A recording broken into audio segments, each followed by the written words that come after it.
It's Monday and time for the Back to Business podcast, featuring Calgary's industry leaders. Welcome today's show host, Kim Hayden.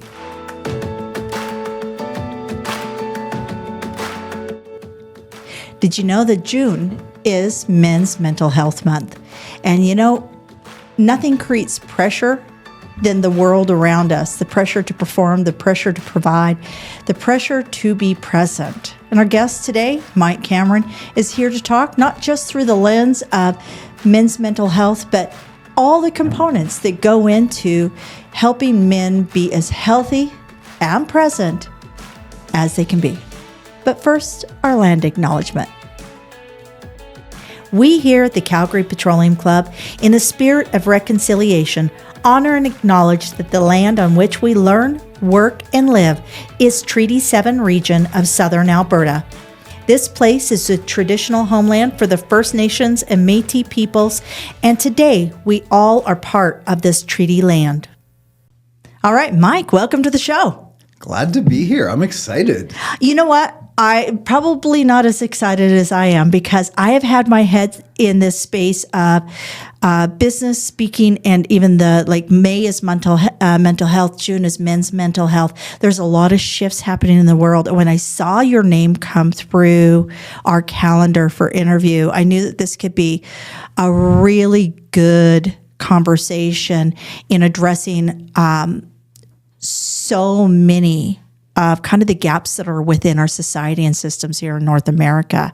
So I'm going to just set the pre-frame real quick. Mike Cameron has decades and decades of building business and creating teams that succeed. He has built businesses, sold businesses, and as somebody who is now entering kind of that wisdom year opportunity, which is where we are, right? I love that phrasing, the wisdom years. The wisdom years. You've chosen, instead of sitting on your laurels and hoarding that wisdom like a dragon sitting on gold, you have chosen to actually step forward and share all of that with everybody as far as you can by over the last decade really starting to lean into the speaking space and the messaging space. Am I correct on that? Yes, absolutely.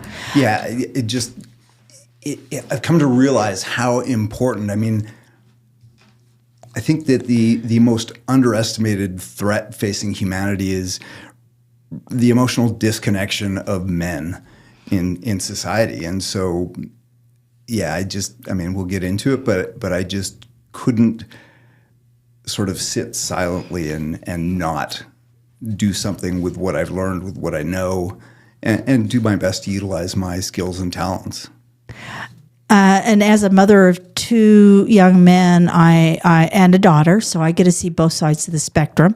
I would absolutely agree. And there's so many different facets to what's happening and things that we have no control over. And at the end of the day, the only thing we have control over is our own selves. Absolutely. And I think that's where you're stepping in and guiding people on that. Let's go in. So with your business background and everything you've done, if we can go back to young Mike, 20-something Mike. Yes. What is something that happened early in your career that helped shape what you're doing today? Oh, man. Well, first off, young Mike wasn't all that intelligent. Young Mike was a little dumb and hungry and eager and a go-getter. So, sometimes that combination works well, sometimes not so much.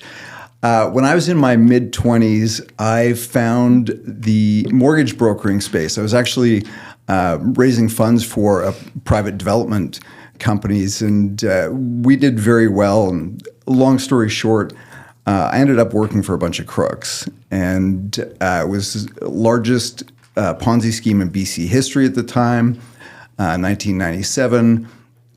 $240 million Ponzi scheme. Oh. That's why I moved to Alberta to open up a branch office. I was out here for a month, and I got the call from the regulator. They got shut down. And I had to sort of rethink things and rejig how things were going. And that really informed how I continued to view and create business. And in fact, the first business I created after that, I named Integrity First mortgage. And I wanted integrity in the name because of the experience I had there. So that was really one of the defining moments in my career for sure. And I think we have to be clear here for a lot of people. Having a business, owning a business is hard. Period. Yes. It is hard. 92% of businesses out there will never crack 7 figures. These are facts. I think is something like around 70-something% will no longer be in existence at 36 months. Yeah. Understanding where you have business owners that are facing challenges is very different than parasitic practices that create Ponzi schemes. And yes. sometimes I think it's hard for people to see the difference until literally it's like you get caught with your shorts down, right? Yeah. All the cards are on the table and it's like, oh my God, how did I not see this? Yes. Well, yeah. And that was absolutely a lesson for me, is just that trust the gut, the instinct piece. In hindsight, there were things that I ignored that I probably shouldn't have. Exactly. Well, and that's where and we have medical science on that, folks. So you can go check out one of our other podcasts because it will tell you that's the vagus nerve. That's it's an actual exactly. fact, right? We are now realized that when you have that feeling of like, gotta. So I think lesson number 1 for our young professionals that are listening, that listen to the show to get the mentorship and guidance that they need. Lesson number 1 is trust your gut. 100%. Trust your gut. If something doesn't feel right, listen to it, explore it. And that's where I come back to. Young Mike wasn't all that intelligent because young Mike did see the signs. I did some investigation. I had some conversations, but I let a good sales pitch blind me. And that was a mistake. I get it. And it happens to all of us. So, in one shape, I can say nothing quite that large in my world, but all of us, I think, have fallen for something that is shiny. Yes, shiny. Absolutely. Now, you've worked across multiple industries, and we're going to flip this conversation on its head. What are some patterns that you've seen that are actually patterns of successful businesses? Oh, I think relationships, the quality of your relationships is the quality of your life, is the quality of your business. So having, and you and I talked about this a little bit off air, is having the systems and processes to cultivate those relationships, to cultivate the spaces to build community is critical. I mean, and those are the things that, in my view, will set the winners apart from the losers. As we enter this age of AI, and AI is fantastic, and I leverage the heck out of it, but it has to be in service of connection, not a replacement for. Correct.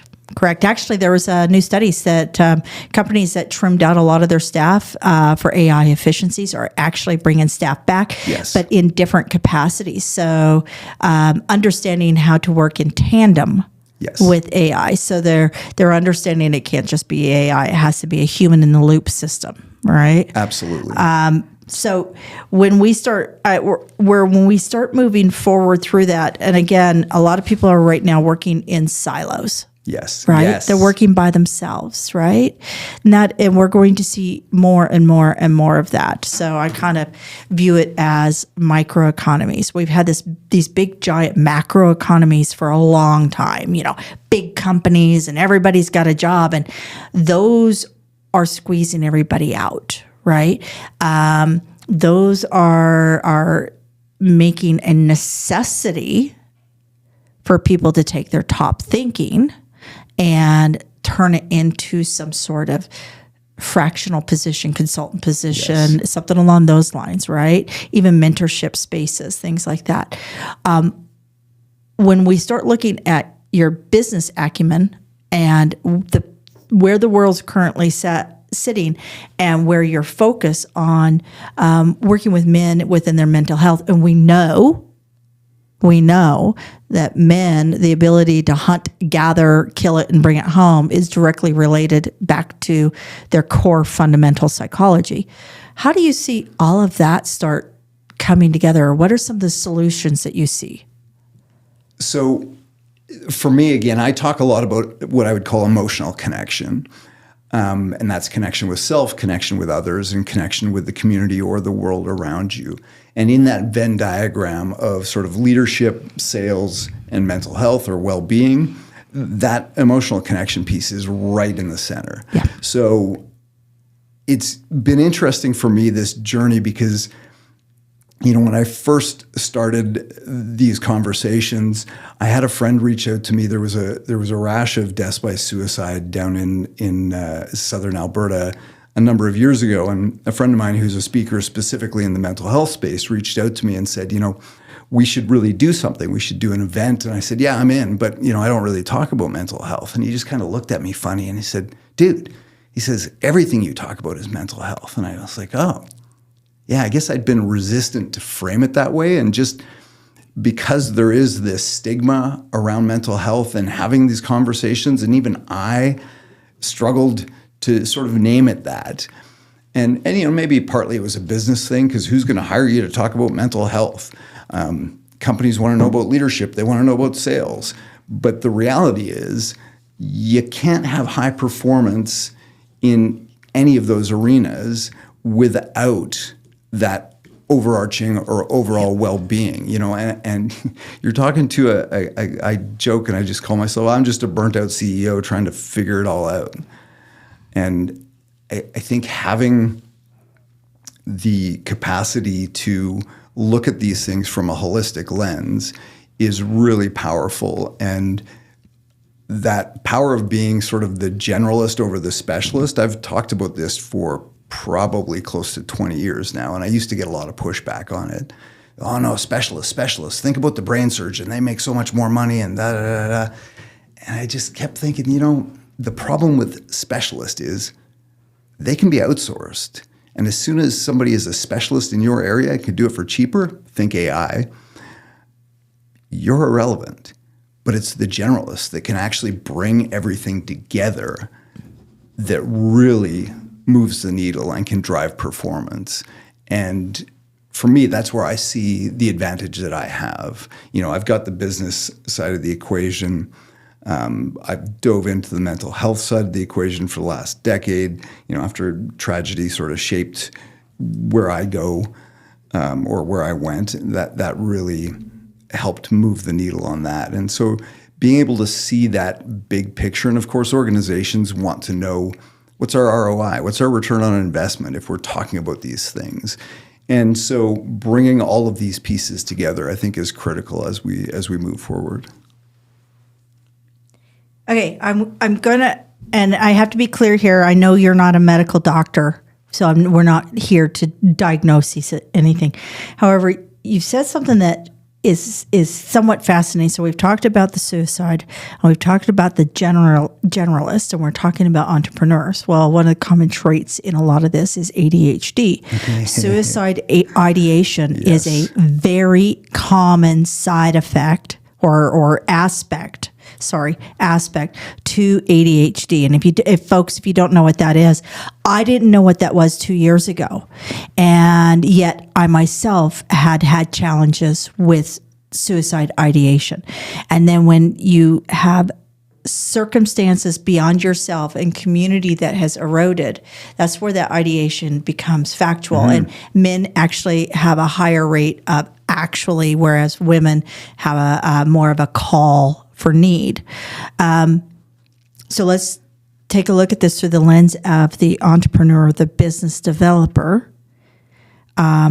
Moving forward, what are some of the things that when you're on stage or when you're talking to people that you try to get a baseline? Do you how do you identify where some of their cores are coming from, so those challenges? Well, I think a large part of the conversation is just shared experience. So I was smiling as you're sharing some of these statistics, which are really not smileable statistics, but I smile because I experienced the same thing. I have struggled my entire life in one way, shape, or form, and I was diagnosed with ADHD 2 years ago. Welcome to the club. Right? Yeah. Or no longer the weird kid. You're no longer unique, I don't know. right? I feel like I'll still be the weird my kid, mother, my mom always called me unique. But so you were just diagnosed. So and so I think a large part of it is just having the conversation, sharing the stories so that we can set the table. And that's a lot of the advantage I have. I've got some pretty spectacular stories that really set the table for others to say, hey, you know what? Me too. And when I first started speaking professionally, I used to think, and I think back to when I worked for one of the banks and I said to my manager that, I was going to be in the top 1% because I want to do what that guy does at a conference, and it was speaking. And I thought that I needed to be so special so that when I was on stage, people would look up and, wow, that Mike's so special. I could never be like him. But what I've come to realize is that the most powerful thing you can do for your audience is have them look at you and say, I'm not alone. He's just like me. Yeah. I too struggle with that. And if he can say that, oh, this is hard, this is a struggle, and I can get help for that, that's the biggest piece. And I got goosebumps as I think about this. And especially, as I was a CEO for 16 years, and leadership is lonely. And we have this, let me reframe that into an I statement. I had this belief that I had to have all the answers, and that if I didn't, I would somehow be perceived as weak, and people wouldn't follow me. They wouldn't follow my lead. But the reality is, I wasn't alone in this, and I thought I was, so I didn't say things. And I see a lot of that with the leaders that I work with. And so when we can stand on stage and share some of our experiences that say, hey, look, man, I went through this too, and you're not alone. And there are things we can do, and here's some tools for you. Because at the end of the day, it's got to be more, and we touched on this off camera before, is it's got to be more than just an entertaining story. Yes. That's a big piece because stories are what connect us. Yeah. But then there has to be some concrete takeaways. There has to be some actionable items that you can take and put into practice in your world. We spoke before we started recording around the erosion of community and how we've seen this. This is not anything new. What we're seeing is now we're able to talk about it globally and complain about it. But we've seen the erosion of community from a physical standpoint of just knowing our neighbors. And I'm not saying go out and join a church or anything, but even just see all those kind of common spaces. Entrepreneurs, small businesses create community. Yes. Even if it's just 5 employees, which I do believe is our new norm. I think we're right now watching kind of the erosion of some of the giants, right? Where there's new fossil fuels being made because the dinosaurs are dying, and where we're going to see what France is coming off of Zoom and Google and all. We're seeing a literal as Kearney has said, rupture in the new norm. And if we look back 200 years before the supply chain, global supply chain and telecommunications, those companies that had 5 or 6 positions were a community. What are some of the things a young professional or professional building a microeconomy can do to address all of these things and give that me too, I'm safe, I want to be here? Well, the safety piece is huge. And, I struggle with the word a little bit because I feel like it feels soft and some people don't like it and will ignore it. But creating this space. So for me, one of the things that I did in 2015, my girlfriend was murdered.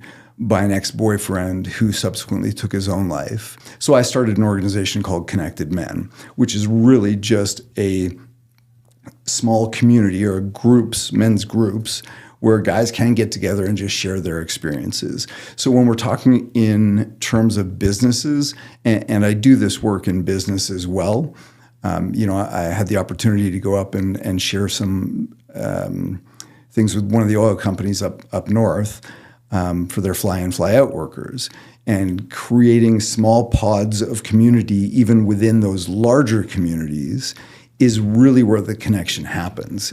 So if you are a small business owner, if you're leading a small team, creating environments where it is safe to have those real conversations, drop the mask, drop that stereotypical masculine, and just get real.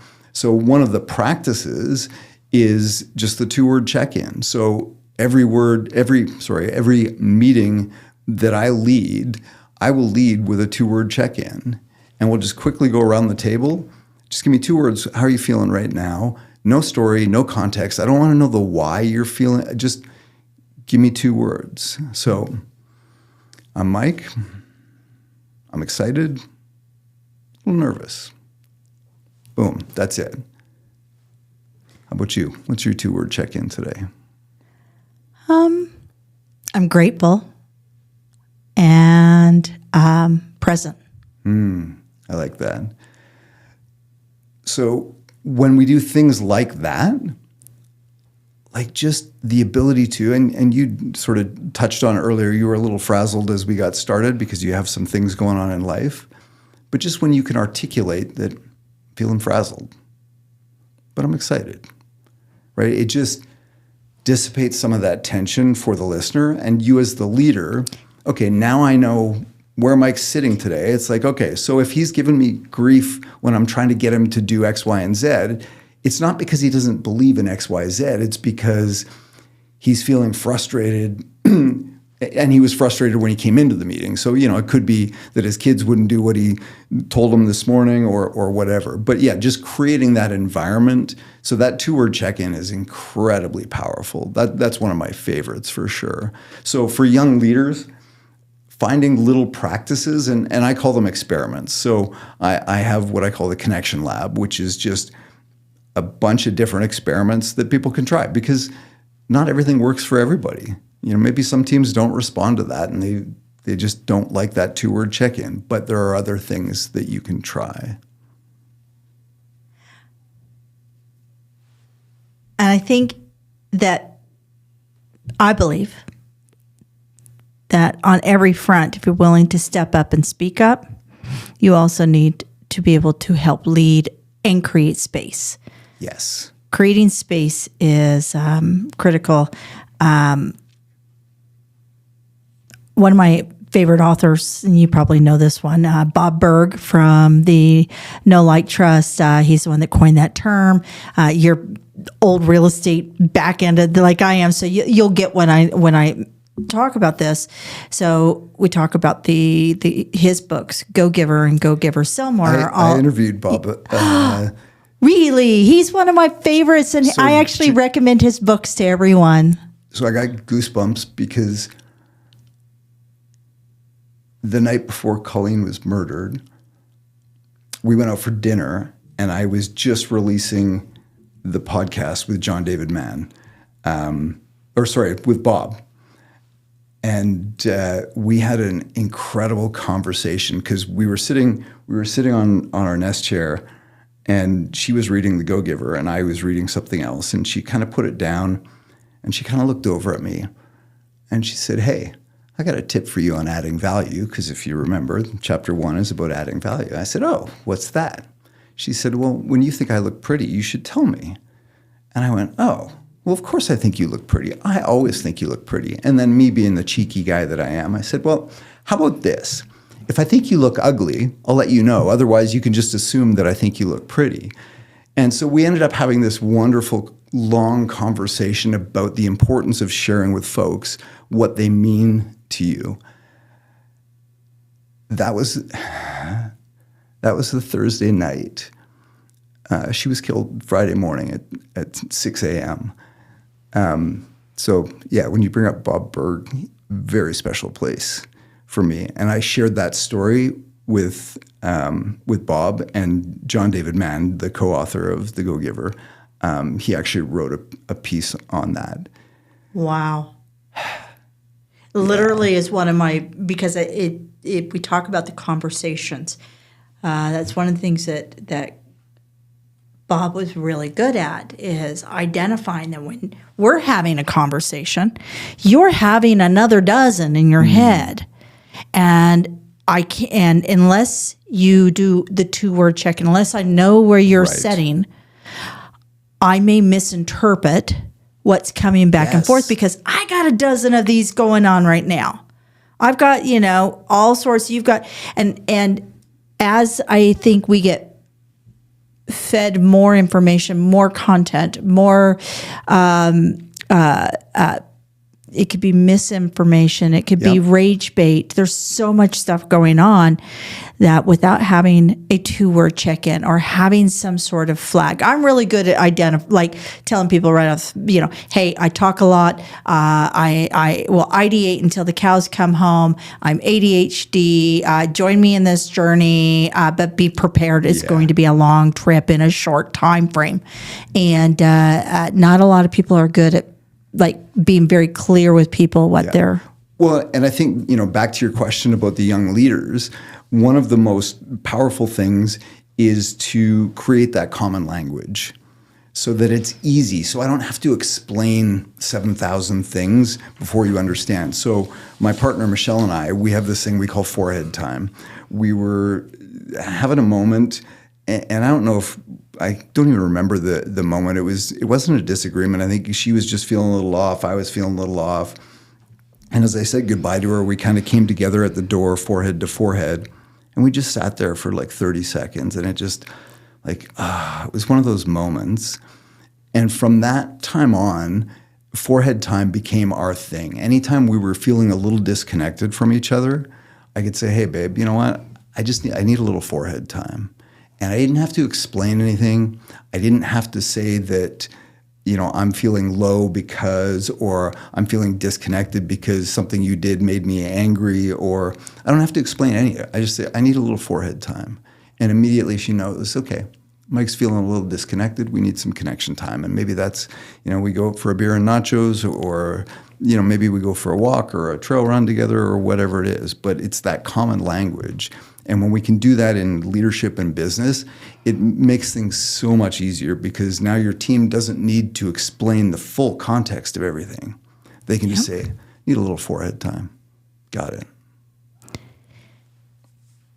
So here at the club, they're working very hard to create spaces within spaces. There's, I think, over 130 different clubs within the Calgary Petroleum Club, Cal Peak Club, and creating space for everybody, even if there's only 5 people within your group, but creating space that can facilitate growth. Yes. Because without growth, we die, right? Yes, absolutely. If you could put a billboard in the front entry and it could sit there for 30 days. Now, you said 2 words. I'm going to give you, let's say 10, 15 words. What would your billboard to every person walking through that door, be it a young professional or a veteran club member boomer, right? What would that one message be? And take your time. Yeah. We can do some music here. We can count down a little. Ding, ding, ding, ding. So, little Jeopardy music. Well, what jumps to mind immediately for me is feel more often. And that's something we didn't dive deep on, but emotional connection. We talk a lot about emotional intelligence in leadership, but I think that does it a disservice, because it's really about emotional competence. I can have all the intelligence in the world about a golf swing, but until I've actually done that golf swing 10,000 times, I can have all the intelligence, but still be completely incompetent. So emotional competence is really what moves the needle when we're talking about all our relationships, whether it's personal, business, or otherwise. And so many of us, and especially men, have been conditioned to bury, suppress, and avoid any kind of feeling. So my message would be feel more often. That's awesome. That is awesome. And obviously that's a core to who you are because you knew exactly where you were going. You didn't even need 15 words. Where are you speaking? So we're going to be releasing this obviously in the month of June to support our men's mental health. We're very grateful that you took time. So we're going to be running off to the editing suite and getting this done as quickly as possible. I appreciate that. Where else can we find you, follow you, engage with you? What are the different ways? Like, are you going to be speaking anywhere soon? What's happening? I don't have any sort of public engagements, so most of what I do is private organizations. I also co-host the Canadian Men's Health Foundation podcast. It's called Don't Change Much, so you can find me there. MikeCameron.ca is the website. I'm active-ish on LinkedIn. I say ish because I haven't been for the last week or so. I've been traveling. But LinkedIn is probably the best way to connect with me. And Instagram, I probably do more of my trail running stuff. Which we didn't even get to talk about. But that's okay, we got 1 minute here. Trail running, real quick. You're awfully lean and spry, I can tell, right? And so you're obviously not running the grocery shelves like I am. It's like, oh my God, Doritos. But oh my goodness, yeah. I eat a lot. But no, I'm an ultramarathoner. So last year I did my biggest challenge yet, which was the Tahoe 200. It was a 215-mile ultramarathon over the Sierra Nevada mountains down around Lake Tahoe. So that's my connection to self, is out on the trail. I live out in Canmore, and the mountains, the trails out there are just epic. So just epic. Yeah. Cameron, you're a rock star. I really, really appreciate you sharing this time with us. Folks, the reality is life is not easy. If it was, everybody would do it and we'd all skate through it and nobody would have a story at the end. It's all about how you look at things and the stories that you can create and learn to share, right? So feel more often. Promise we're going to have all of Mike's information in the show notes. We're going to see maybe we can get some sort of other materials or things from Mike in order to share. Again, at MikeCameron.ca. And until next time, you're doing a job many wouldn't do. So, you know what? Give yourself some grace. Until next time. Thank you for joining us today on the Back to Business podcast. Be sure to visit calpeteclub.com, CalPeteclub.com, to find out more about upcoming events, networking opportunities, and membership. If you are not already a valued member at the CPC, where we are proudly connecting and supporting Calgary's business leaders.